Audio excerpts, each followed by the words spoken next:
Gold hub తాకట్టులో ఉన్న బంగారాన్ని విడిపించి కొనబడును. అదే రోజు ఆన్లైన్ ధరకు కొని డబ్బులు ఇవ్వబడును. నమస్తే, వెల్కమ్ టు మనం టీవీ. నా పేరు వలి.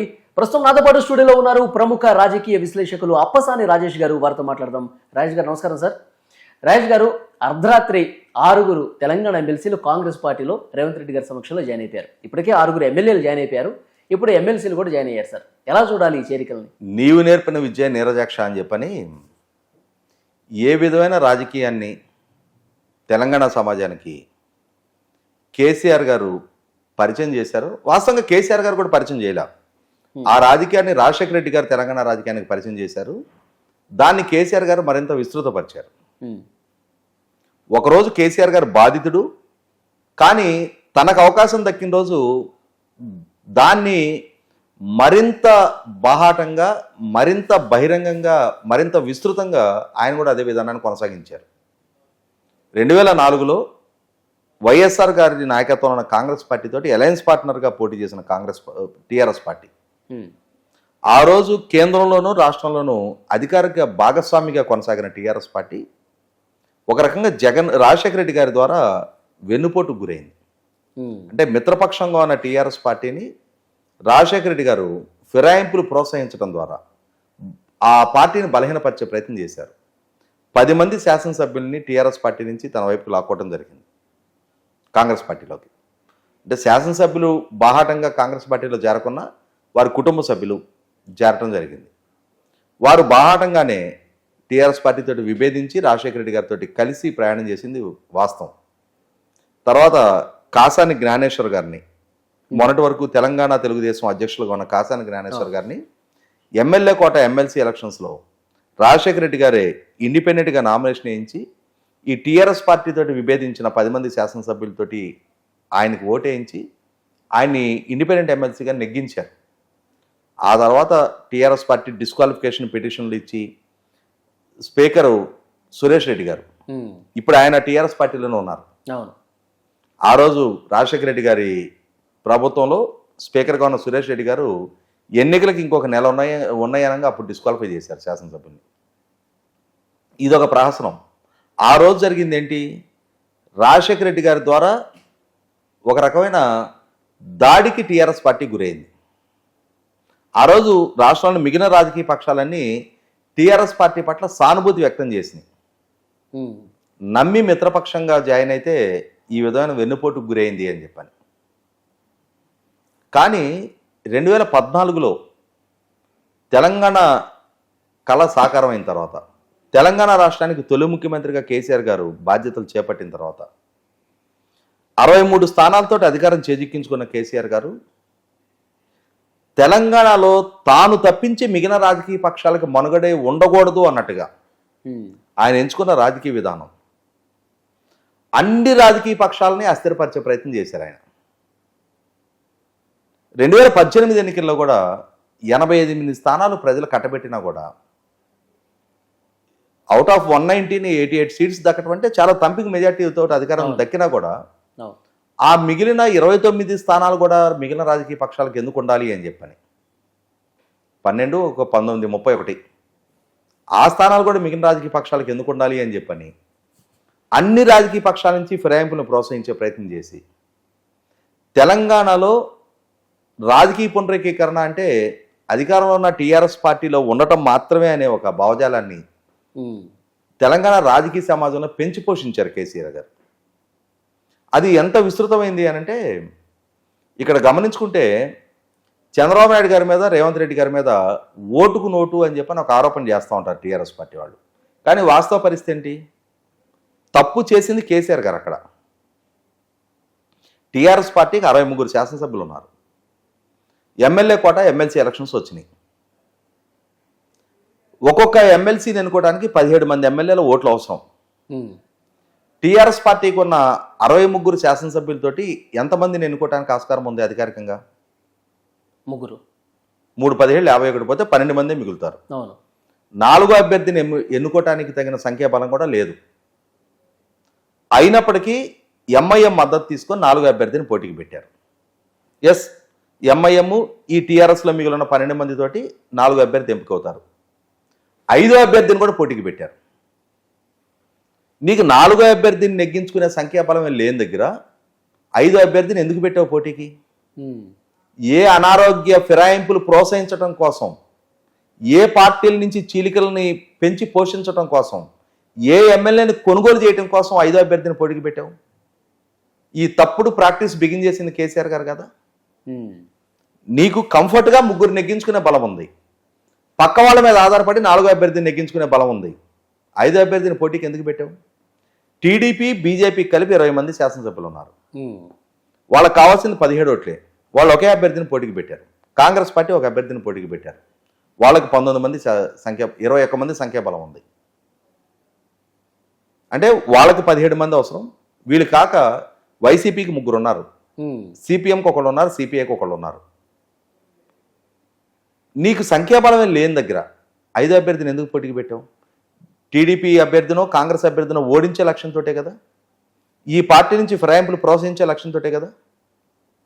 అటువంటి పరిస్థితిలో ఒక ఇన్సెక్యూరిటీ సిచ్యుయేషన్లో స్టీఫెన్సన్ అనే ఆంగ్లో ఇండియన్ టీఆర్ఎస్ ఎమ్మెల్యే కాదు, అతను నామినేటెడ్ ఎమ్మెల్యే,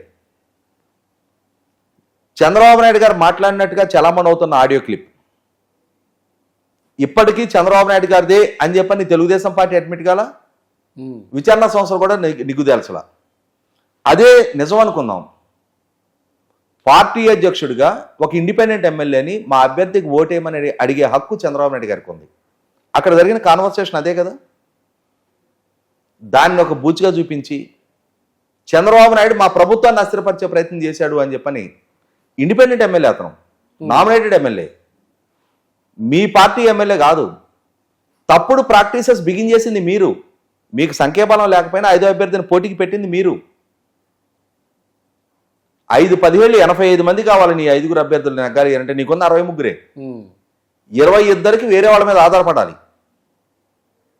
ఇటువంటి స్థితిలో అంటే ఇది తెలంగాణ సమాజం, తెలంగాణ భావజాలం ముసుగులో ఇది ప్రజలలో చర్చనీయాంశం కాకుండా చేసి బంగారు తెలంగాణ అని చెప్పని ఒక నినాదాన్ని తీసుకొచ్చి రాజకీయంగా పోలరైజేషన్కి తన పార్టీలో ఉంటేనే నియోజకవర్గ అభివృద్ధి జరుగుద్ది అని చెప్పిన ఒక అభిప్రాయాన్ని పార్టీ ఫిరాయించుతున్న శాసనసభ్యులకి ప్రజల ముందు చెప్పుకోవడానికి ఒక వర్షన్గా దాన్ని క్రియేట్ చేసి ఆఖరికి కమ్యూనిస్టు పార్టీ నుంచి ఫిరాయింపులు తక్కువ ఉంటాయి.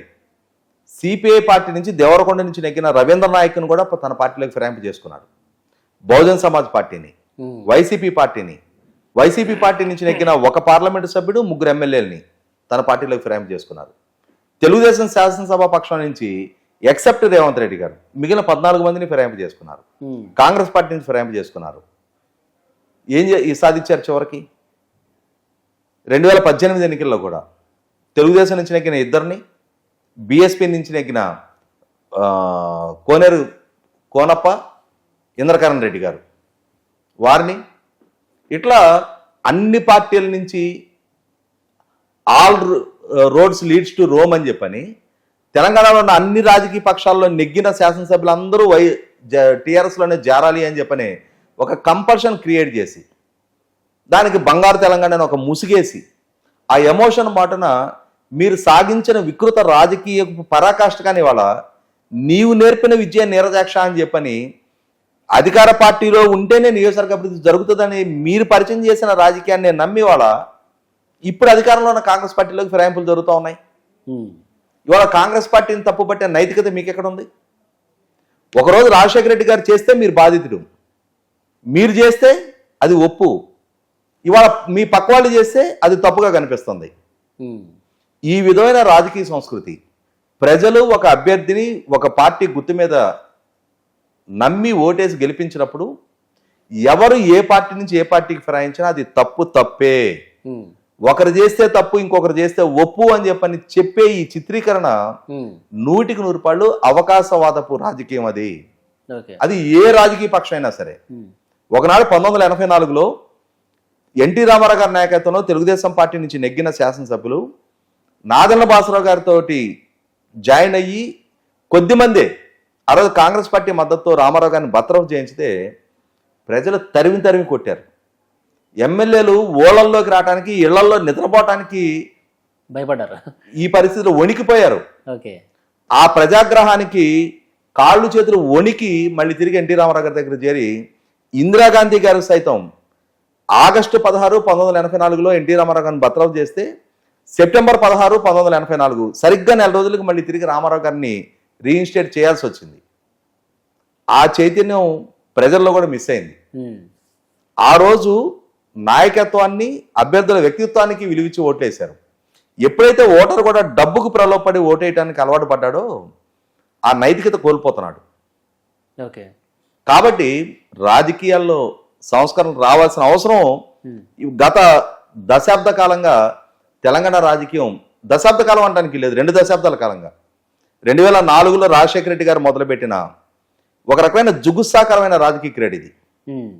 దీనికి ఏ రాజకీయ పక్షం కూడా అతీతం కాదు. ఆంధ్రప్రదేశ్లో వైఎస్ఆర్సీపీ అతీతం కాదు, తెలుగుదేశం పార్టీ అతీతం కాదు.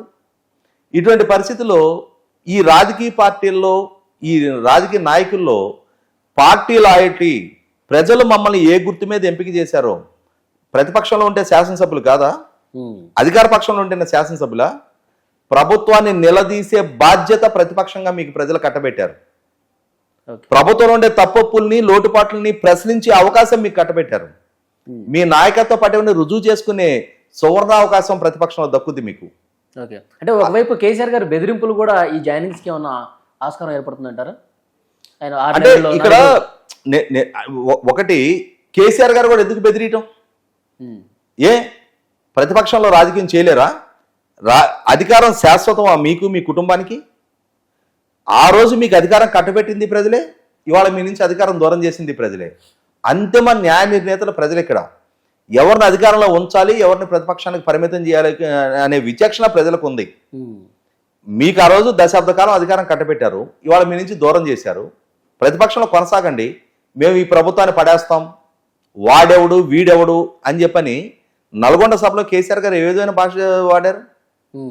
ఇవి ప్రజా జీవితంలో కొనసాగాలి అనుకునే నాయకులు ఓటమిలో ధైర్యం కనపరచాలి, అధికారంలో వినయం ప్రదర్శించాలి. ఓకే, కానీ ఇక్కడ జరుగుతున్నది ఏంటంటే అధికారంలో అహంకారం ప్రదర్శిస్తున్నారు, ఓటమిలో బేలతనాన్ని ప్రదర్శిస్తున్నారు. Thank you very much sir.